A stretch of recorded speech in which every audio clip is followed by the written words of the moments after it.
हमर मलम के रे पलंग पकड़म नहीं चलो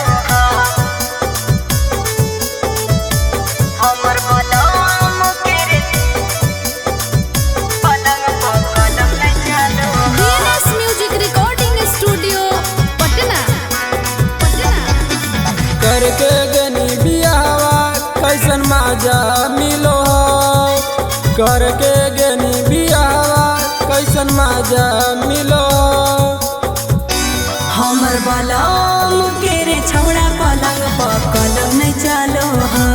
हमर बलम के रे छौड़ा पलंग पकड़म नहीं चलो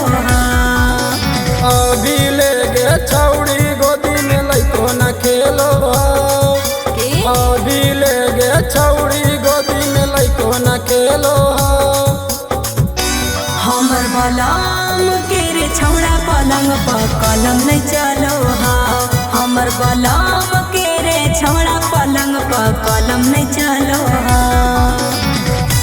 हमर बलम के रे पलंग पकड़म नहीं चलो हमर बलम के रे पलंग पकड़म नहीं चलो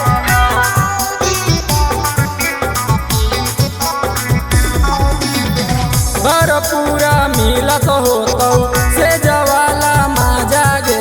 धरत होतौ तोरा छौड़ी पियाव जब पांजा गे हे रे पियावा के हौना छौड़ा हमारा लूर रे सटिया जब पास भागे हमसे दूर दूर रे चढ़ल तोर जवानी धीरे धीरे अब ढालो चढ़ल तोर जवानी धीरे धीरे अब ढालो हमर बलम के रे छौड़ा पलंग पकड़म नहीं चलो हमर बलम के रे छौड़ा पलंग पकड़म नहीं चलो हमर बलम के रे पलंग पकड़म नहीं चलो हमर बलम के रे पलंग पकड़म नहीं चलो कैसे तोरा बीता कौ छौड़ी रात गे कैसे पहिला बोले न कटलौ छौड़ी सुहाग रात गे की कहियो अपन हमें पिया के छोड़ा बात रे जाके सुते बथाने कबो सुते न छोड़ा साथ रे सौरभ मुन्ना तोर कहे बतिया टालो हो सौरभ मुन्ना तोर कहे बतिया टालो हो